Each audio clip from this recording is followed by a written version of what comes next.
começar essa apresentação agradecendo e cumprimentando a banca. Professoras Rita Potiguara e Fátima Makiuchi e professores Joás Bernardino e Humberto Eusébio.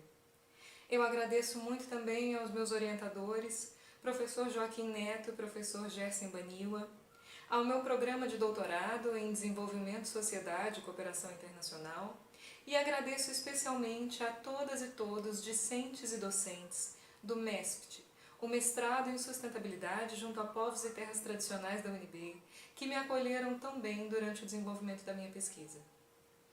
O tema da minha tese é Educação Intercultural.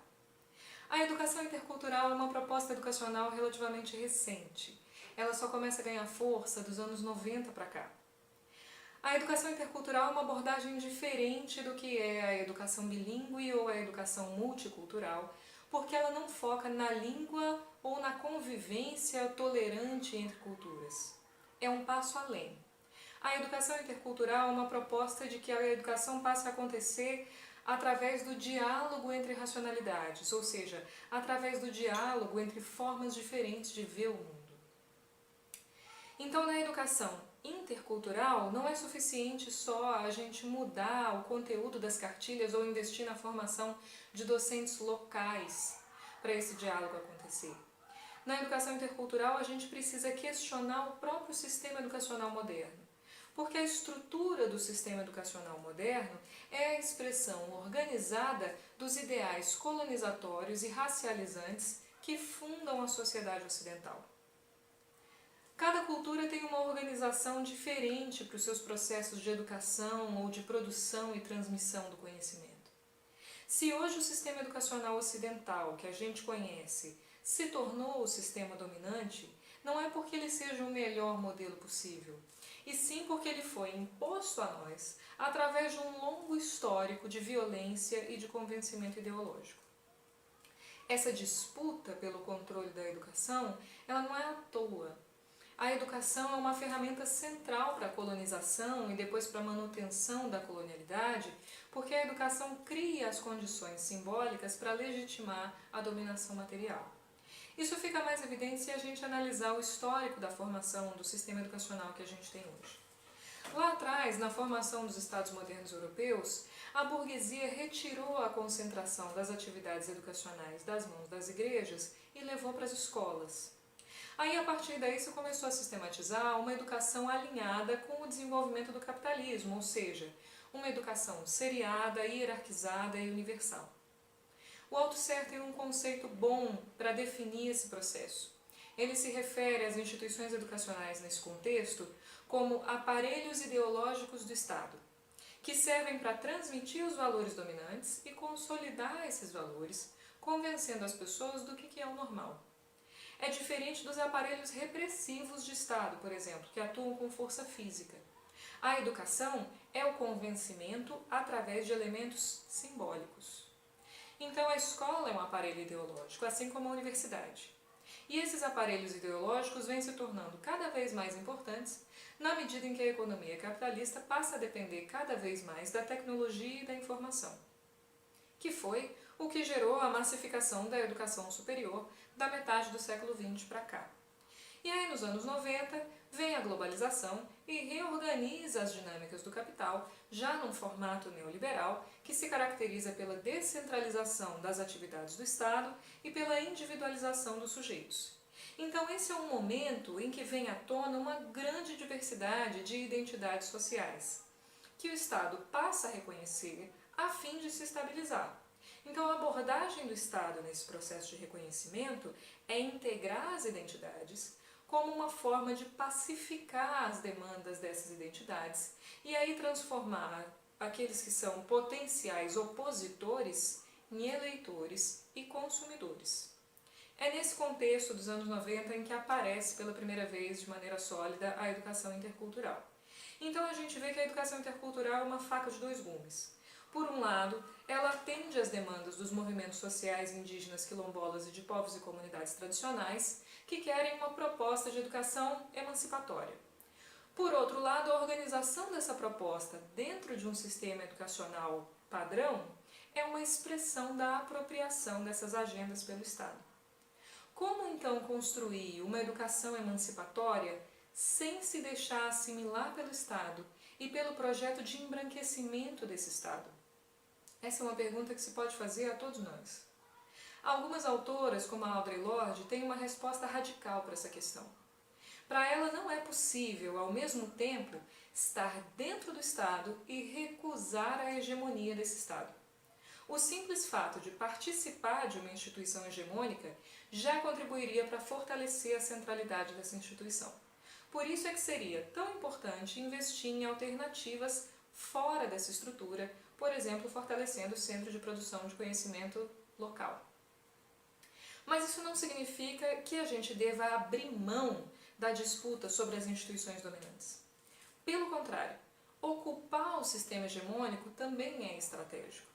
Só que exige duas condições. A primeira, em nível pessoal, que é a manutenção de uma postura sempre crítica para não se deixar assimilar pela instituição, e a segunda, em nível institucional, que é a reestruturação das práticas e dos valores reproduzidos nessa instituição. Essa reestruturação é o que a Catherine Walsh chama de uma interculturalidade crítica, que ainda é só uma utopia, mas já existem muitas iniciativas que apontam na direção de que essa utopia seja possível. Na minha pesquisa de doutorado, eu procurei identificar essas iniciativas críticas e pude conhecer uma delas de maneira vertical, que foi o MESPT, o Mestrado em Sustentabilidade junto a Povos e Terras Tradicionais da UNB. Para dar uma ideia da dimensão dessa questão, eu fiz um mapa dos cursos interculturais no Brasil, usando os dados das plataformas do INEP e da CAPES, e identifiquei 87 cursos interculturais na graduação e 13 programas interculturais na pós-graduação. O MESPT é o único programa de mestrado intercultural de toda a região centro-oeste, o que é muito relevante se a gente considerar a posição central de Brasília em termos políticos. O MESPT é um mestrado profissional, que define a si mesmo como interétnico e multicultural, e que tem como público-alvo povos indígenas, quilombolas e membros de comunidades tradicionais. A minha análise é que o MESPT é muito bem sucedido em criar um espaço para o diálogo entre perspectivas de mundo. Ele é um programa que está o tempo todo inovando e questionando as estruturas da universidade. A proposta do MESPT é buscar construir um espaço de crítica dentro da universidade para permitir a produção de uma educação emancipatória. E é óbvio que é uma proposta que tem limites, exatamente porque é um programa que está dentro de uma universidade. E mais ainda porque a UNB não aplica a interculturalidade de maneira transversal a todos os seus cursos. E aí o MESPT acaba virando uma exceção, que é uma forma de isolamento e que também é uma marca do racismo institucional. Então, um dos objetivos da minha pesquisa foi identificar os limites que a institucionalidade impõe para começar a entender como superar esses limites. E aí, para alcançar esse objetivo, eu usei como metodologia o interacionismo simbólico, que foi uma maneira de priorizar as perspectivas das próprias pessoas que constituem o MESPT na identificação do que é mais ou menos relevante saber sobre o programa. E como método de pesquisa, eu usei principalmente a etnografia institucional, baseada em observação participante. Essa observação participante aconteceu em 2 módulos do curso, durante o tempo em que eu acompanhei parte da formação da 4ª turma do programa, entre 2017 e 2018. Se somar tudo, foram mais ou menos 130 horas de aula, contando 7 disciplinas, palestras, algumas defesas de dissertação e os seminários organizados pelo MESPT. Além dessa observação participante, eu fiz também entrevistas semi-estruturadas com 8 discentes e uma docente do programa, a análise discursiva dos materiais produzidos pelo próprio programa ou referentes a ele, como os editais de seleção, o projeto político-pedagógico e a análise das fichas de avaliação da CAPES. Do ponto de vista conceitual, o eixo central que organiza a minha tese é a noção de raça, a partir das perspectivas de autoras como Nadov, Aníbal Quijano, Ramon Grossfogel, Antônio Bispo e Sueli Carneiro, que de modo geral analisaram a criação da ideia de raça como uma estratégia de legitimação da violência colonizatória. E é preciso entender quais são os efeitos dessa estratégia até hoje. A criação da raça, nessa perspectiva, é a criação de um estado ontológico de dívida, uma dívida fundada sobre o corpo. E a função de qualquer forma de dívida é moralizar uma relação de desigualdade ou de exploração. A raça combina elementos fenotípicos com elementos geopolíticos e culturais, e por isso ela se estende da materialidade do corpo a tudo aquilo que é produzido pelos sujeitos racializados. Então aí nós nos deparamos com duas expressões do racismo. A primeira, o racismo institucional, que se refere à presença física de sujeitos não brancos e se manifesta na forma de genocídio. E a segunda, o racismo epistêmico, que se refere à produção cultural de sujeitos não brancos e se manifesta como epistemicídio. Se a gente aplicar isso à universidade, por exemplo, para facilitar a visualização dessas dimensões, o combate ao racismo institucional vai se dar pelos programas de acesso, como os programas de cotas, e o combate ao racismo epistêmico vai se dar por meio de programas como o MESPT, que estimulam o diálogo entre diferentes fontes de produção do saber. Uma das dimensões perversas do racismo epistêmico, especificamente, é que o epistemicídio não significa o desprezo total pelo conhecimento e pela tecnologia dos povos não brancos. Pelo contrário. Os colonizadores e os herdeiros da lógica colonizatória vão se apropriar e usar esse conhecimento e essa tecnologia sempre que isso seja útil, ou seja, sempre que esses conhecimentos possam ser aproveitados em favor da acumulação de algum tipo de capital. E uma das formas de apropriação desses conhecimentos é a pesquisa acadêmica, que vai até outras fontes de produção do saber, recolhe dados, esteriliza esses dados através de métodos científicos, publica artigos ou registra patentes e acredita ela mesma como autora. O resultado disso é que o conhecimento que é produzido assim é um conhecimento enviesado. O que não significa que o conhecimento que a universidade produz, por exemplo, não seja uma fonte de informação legítima, mas significa que a gente precisa debater quais são os limites desse viés ou quais são os efeitos desse recorte do olhar eurocêntrico. Alguns autores realistas, como Hugh Lacey e Pablo Mariconda, por exemplo, reconhecem esse enviesamento e percebem esse recorte como uma contaminação política na produção do conhecimento. Então, para eles, esse viés afeta as fases anteriores à pesquisa, ou seja, a definição das agendas, a escolha dos métodos, a ética que esse processo envolve, a formulação de hipóteses que nunca são neutras, e depois, nas fases posteriores à pesquisa, na forma como os resultados vão ser compartilhados ou não, e a aplicação do conhecimento. Ou seja, que tipos de produtos tecnológicos podem derivar da pesquisa e a quem esses produtos se dirigem. Mas esses autores não percebem uma contaminação no processo de pesquisa em si. Nessa perspectiva, é como se houvesse um núcleo duro da pesquisa, que é o momento da aplicação do método sobre o real. A ideia é que o real tem uma existência independente de nós, mas pode ser acessado de maneira objetiva através dos 5 sentidos do corpo, que se presume que sejam idênticos para todo mundo. Então, como a informação que a gente recebe através dos nossos sentidos tem uma raiz cognitiva e não uma raiz política, ainda que o desenho da pesquisa e o método escolhido tenham um recorte enviesado sobre o real, se esse método for aplicado de maneira correta, o resultado vai ser sempre verdadeiro. Até aí é um raciocínio perfeito. E o propósito do debate da interculturalidade não é desacreditar a possibilidade de produção de conhecimento verdadeiro, longe disso. Mas essa perspectiva realista não é suficiente para compreender em profundidade o que é o epistemicídio. Porque essa perspectiva dá a entender que o debate epistêmico é exclusivamente um debate de natureza política, que afeta todas as ações anteriores e posteriores ao processo de pesquisa, mas não afeta a pesquisa em si. E, de fato, é um debate político, porque essas agendas estão sim em disputa e os produtos científicos também estão em disputa, mas não é só isso. O que eu observei na minha pesquisa é que, além da dimensão política, existe um debate propriamente epistêmico, que é um debate sobre a natureza do real e sobre quais são os sentidos cognitivos que nós incluímos como informativos sobre o real. Nessa outra perspectiva, a realidade continua tendo uma existência independente de nós, tudo igual, mas além dos 5 sentidos do corpo, muitas dissertações produzidas no programa que eu pude analisar e que foram defendidas regularmente, incluíram um 6º sentido transcendental, que foi considerado tão legítimo quanto qualquer dos outros 5 sentidos que captam informações de ordem material, o que significa que também foi usado como fonte de evidência para descrever o real nessas pesquisas de mestrado.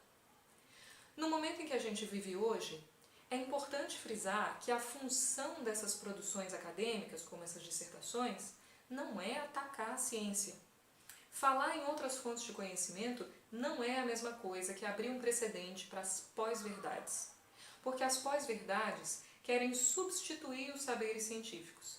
E na interculturalidade, o que se busca é a complementaridade entre os saberes.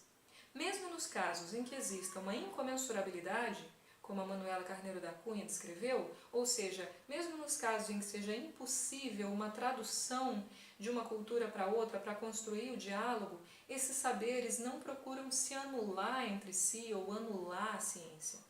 Então essa forma de abertura, de disposição ao diálogo, não é uma ameaça. Só o que ela exige é que a ciência moderna se desfaça de um dos traços marcadores da construção sociohistórica da branquitude, que é a presunção de verdade absoluta sobre todas as outras formas de saber. Ou seja, a ciência precisa reconhecer os seus limites e reconhecer que outras narrativas sobre o real também podem ter validade. É ampliar uma característica que inclusive já é própria da ciência, que é o estado de dúvida. É uma postura de disposição ao diálogo e de combate ao racismo epistêmico que não invalida nada do que foi produzido até agora. Só acrescenta a pergunta: será que nós já sabemos tudo? Será que nós já mapeamos todos os caminhos possíveis de acesso ao real? Ou será que outras fontes de saber também podem produzir conhecimento? Essa não é uma competição pelo rótulo de ciência. Cada forma de conhecimento tem a sua função, o seu propósito e vai se desdobrar com diferentes consequências sobre a organização das relações sociais. E isso define qual é o projeto civilizatório que nós estamos construindo. Num ideal democrático de busca pelo consenso, todas as formas de conhecimento têm direito igual à existência, desde que elas não ameacem umas às outras. E o único jeito de entender como é possível essa relação de convivência entre saberes é vivendo o contato com outros saberes, com outras perspectivas, com outros povos. Por isso, programas interculturais como o MESPT são tão importantes e talvez sejam muito mais proveitosos para a universidade e para a comunidade acadêmica onde eles estão inseridos do que para quem estuda neles. Porque esses programas representam a oportunidade do que a Frances Twine chamou de um letramento racial. O letramento racial é um treinamento conceitual que permite a indivíduos que não tenham sido ou que não percebam que tenham sido pessoalmente submetidos a experiências racistas reconhecerem as manifestações simbólicas e sistêmicas do racismo. A Twine descreve isso, por exemplo, nos relacionamentos afetivos interraciais, onde a empatia que é gerada no convívio é ainda maior porque existe amizade, amor, etc. E aí também a gente vê como a dimensão do afeto é importante na construção política. Na minha pesquisa, eu ampliei esse raciocínio para falar também de um letramento cultural, que possa introduzir a indivíduos monorracionais, ou seja, indivíduos socializados em uma única racionalidade, a percepção sobre a pluralidade epistêmica através do convívio com colegas e docentes que atuem a partir de outras epistemes. E aí, quem sabe, assim, através desse convívio, desse letramento, a Universidade Brasileira e Latino-Americana, que é marginalizada no cenário de educação superior internacional, possa começar a perceber a sua própria alienação e perceber o hiato que existe em trabalhar currículos baseados em referências e temas que são tão distantes da nossa realidade material imediata e que fazem com que a universidade reproduza lógicas dominantes e oprima estudantes e docentes a se submeterem a uma disciplina racista e sexista da modernidade que serve à reprodução da lógica colonizatória. Na minha pesquisa, eu identifiquei alguns desses elementos disciplinares que limitam a experiência do MESPT. Por exemplo, o espaço físico onde está o programa, o tempo das aulas, os mecanismos de ingresso, ou também o formato de desenvolvimento da pesquisa, a lógica individual de diplomação, a composição do corpo docente, que é restrita a acadêmicos, os critérios de avaliação externa, que ainda não são desenhados para avaliar programas interculturais, as condições de financiamento, a construção dos currículos e das práticas pedagógicas. Aqui eu vou destacar só o primeiro desses elementos, o espaço, que é a dimensão mais óbvia. O MESPT está localizado fisicamente dentro da UNB. E aí todas as aulas acontecem nos campi da universidade, dentro de salas de aula padrão. Só isso já remete ao fato de que a ideologia tem uma expressão material também, não são só discursos e práticas. Se refere à forma que as coisas assumem. É uma manifestação do sentido de separação entre os sujeitos e a natureza que é característica da modernidade ocidental. Por mais que a gente tente mudar a lógica de uso do espaço, por exemplo, colocando as carteiras em círculo ou propondo outras dinâmicas corporais para fugir da disciplina do sentar e ouvir, ainda são só variações dentro da mesma limitação e não conseguem contornar o que é o limite maior, que é que nem todos os saberes podem ser ensinados dentro de uma universidade e no tempo de uma aula. Existem saberes que só podem ser transmitidos em um outro território ou estabelecendo outras dinâmicas com o espaço, no contato com a natureza, por exemplo. E aí, quando se traz isso para dentro da academia, só o que a gente consegue é uma reprodução bem abstrata dos relatos sobre o que são esses saberes, mas não a experiência prática da aprendizagem. Existem algumas atividades do programa que são conduzidas fora da universidade, por exemplo, no caso das defesas de dissertação que acontecem nos territórios das comunidades. Mas essas atividades são excepcionais. No geral, são sempre os estudantes de povos e comunidades tradicionais que têm que se deslocar das suas comunidades para entrar no espaço das instituições brancas, ou seja, são essas pessoas que renunciam a estarem no centro dos seus mundos para se colocarem à margem do mundo branco e realizar o que a Bell Hooks chama de dessegregação. Então, para resumir, o diálogo existe, mas ele ainda está longe de ser simétrico. A educação intercultural não é capaz de resolver sozinha a questão do racismo epistêmico ou do racismo institucional. A universidade é só uma das frentes de atuação que a gente deve buscar como um apoio para desenvolver outras ações fora dela. A ocupação da universidade aos poucos já vem acontecendo e é um resultado do esforço das pessoas que constituem os programas interculturais no Brasil. O ideal é que estudantes indígenas, quilombolas e membros de povos e comunidades tradicionais assumam posições na educação superior, não só como estudantes, mas também na docência e na coordenação de programas acadêmicos, para poderem conduzir uma reestruturação da academia com as suas perspectivas. Se a gente diminuir os obstáculos institucionais, esse acesso pode ser ainda maior. Programas como o MESPT são uma porta de entrada para essa reestruturação e para a sensibilização da comunidade acadêmica quanto à necessidade de transversalização da interculturalidade sobre toda a instituição. Nesse sentido, eu espero que o meu trabalho possa se somar a esse esforço como uma oportunidade de diálogo a partir da academia e para a academia. Para que a gente possa questionar o nosso racismo, perceber as nossas próprias limitações e entender que a ciência pode coexistir e já coexiste com outras formas de produção do conhecimento que também podem informar a organização da sociedade. O que a academia pode fazer no combate ao racismo é se tornar um suporte para que, através dela, os saberes produzidos por povos indígenas, quilombolas e comunidades tradicionais possam encontrar a legitimidade necessária para passar a subsidiar a construção de políticas de Estado e informar o projeto civilizatório dominante. E aí um dos resultados da educação intercultural pode ser a reforma da estrutura a partir da superestrutura, ou uma produção de justiça epistêmica que tenha como objetivo alcançar justiça material. Muito obrigada.